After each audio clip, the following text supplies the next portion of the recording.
To be honest, guys, I was actually planning on doing a completely different episode today, but due to probably this past week, getting a ton of different emails from people and clients that have been talking about this particular issue, and they're all related. And so I just feel the absolute necessity to talk about this. Even if it's a short one, it needs to be discussed. So let's go ahead and talk about that next.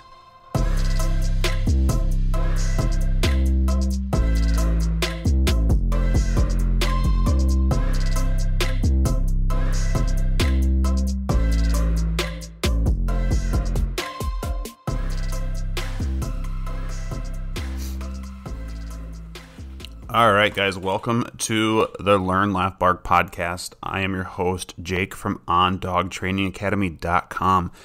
We are a course-driven website, so if you go on there, you'll see we have our first course, which is called Welcome Home, ready to go. You can click on it, you can subscribe to it, and get working in it right away. It is over 6 hours of video time that you'll be able to watch and learn from. You'll have a year access to it, as well as a community that's not on Facebook, to be able to ask questions, give feedback, support other members. It's just a good place to go. So definitely look at that course and check it out. Otherwise, everything else, links to our other social places like our Facebook pages and whatnot, will all be in the link below. I just wanted to dive into this topic today, again, because it's just been something I've been seeing and hearing a lot of, and it's been going on forever, but honestly, it's kind of reached a boiling point, in my opinion, and people just don't listen to what I have to say, it seems, when I'm talking to people. So I'm going to go ahead and just talk about that today. And what that is our failure as people, as dog owners, in effectively and responsibly supervising our dogs. Supervision is massively important, and it's massively being overlooked. We are giving dogs that don't deserve it too much freedom. We are giving dogs that are too young too much freedom. And what this is creating is not only a disconnect, and we'll talk about this more in depth here in a second, not only a disconnect from us, because the dogs are learning to value other things besides us, but also, and in my opinion, more importantly, they're able to practice behaviors that they maybe perceive as fun, but are absolutely not fun and potentially dangerous and even potentially life-threatening to that dog or to the life of that dog. So it sounds super dire, guys, and I promise this isn't as bad as it probably sounds, but in the moment, it's just kind of, like I said, it's kind of reached a boiling point. It needs to be talked about. And so the first thing we're going to talk about is just the lack of supervision inside the house. The first one leads into potty training. Like if you're having accidents in your house, the first question I ask people is, well, where were you when the accidents happened? A lot of responses I get is, well, I was in my office, or I was in the kitchen, or I was doing this, or I was doing that, and I didn't see it happen. And that's the problem, right? Supervision has to happen. We need that to happen. You need to watch these dogs to make sure these accidents don't continue. And that's minor. Yeah, pottying in the house is a pain in the butt, absolutely, but it's minor. Also, another thing, counter surfing. If you're not supervising your dog is learning counter surfing. And again, counter surfing might sound like something that's sort of like, not a big deal, whatever, but it can be. Counter surfing is the dog jumping up on counters. You probably all know what this is. Jumping up on counters, looking for certain things, and finding certain things. I've had a client dog of ours that targeted knives, would grab the knife. Not only is that incredibly dangerous to the dog trying to grab a knife and carry it around, but then it would play keep away. So then you have the family with kids chasing this dog down, trying to get a knife from it. I mean, good Lord, that just sounds terrifying and potentially extremely dangerous. So counter surfing, and on top of the counter surfing thing is if they get into something that's potentially dangerous, a pack of gum can kill a dog. It can absolutely just roach out their liver and kill them. And so it's imperative that we are supervising these animals, and if they're showing us that they cannot be trusted, we can't give them these privileges. We can't.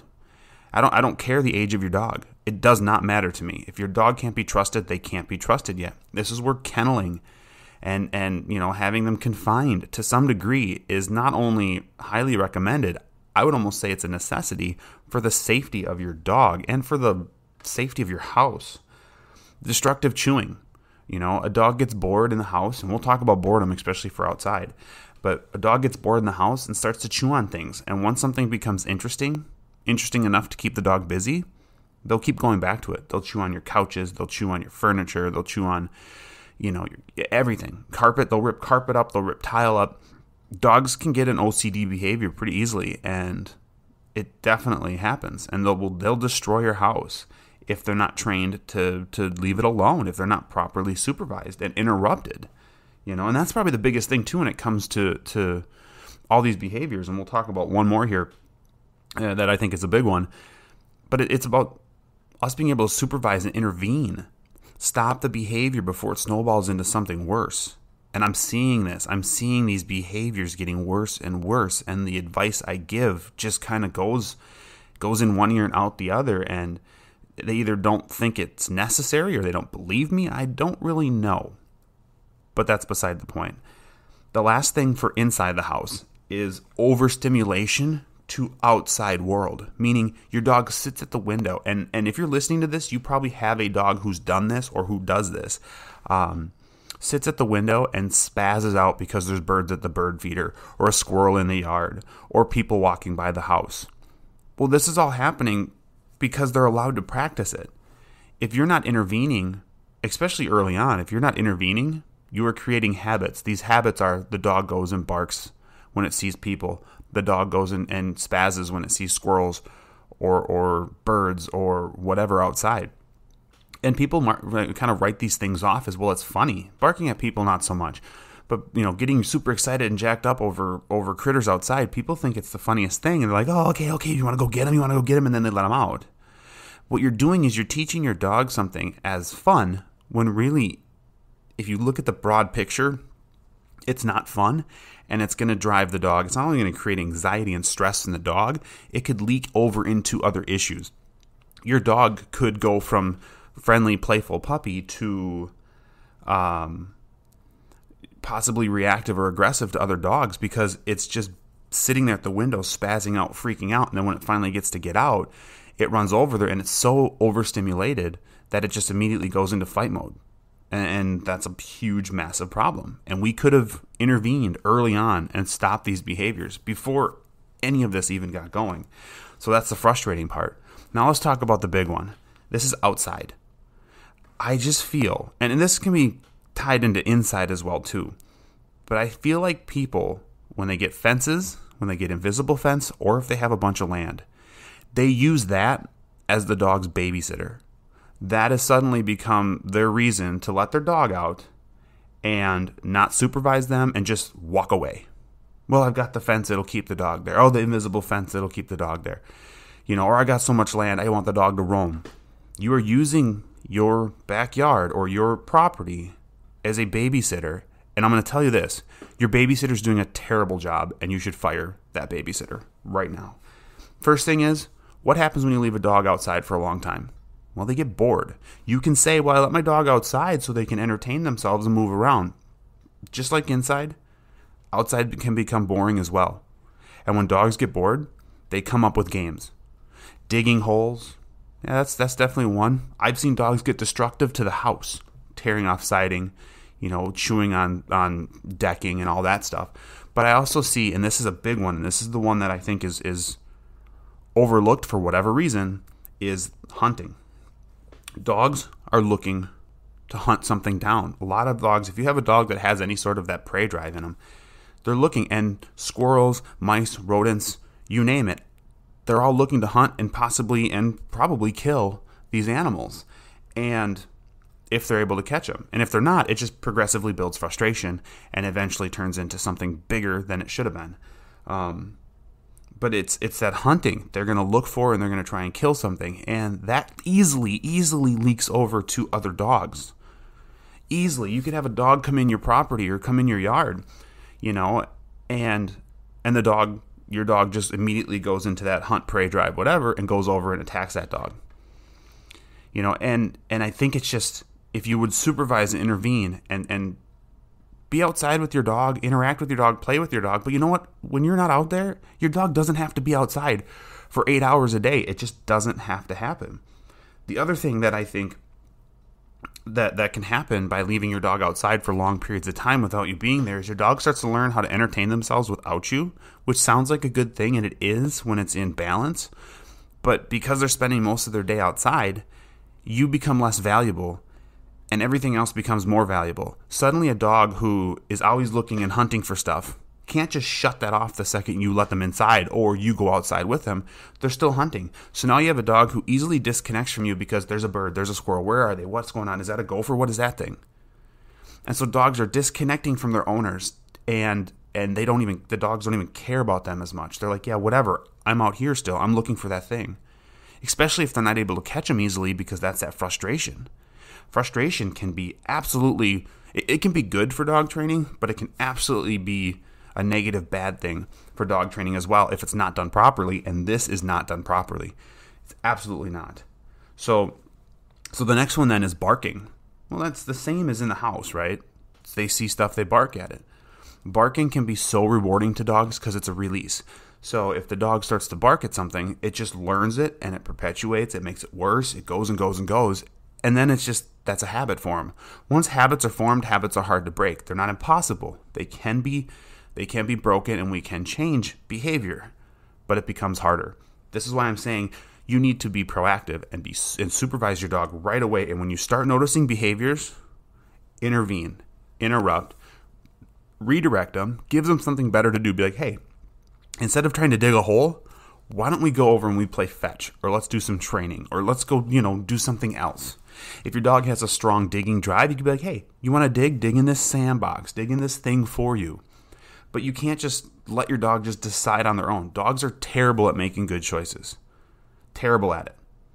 They need our help, because the choices they make a lot of times progressively lead into bigger, badder behaviors, and we need to make sure that we are on them for it.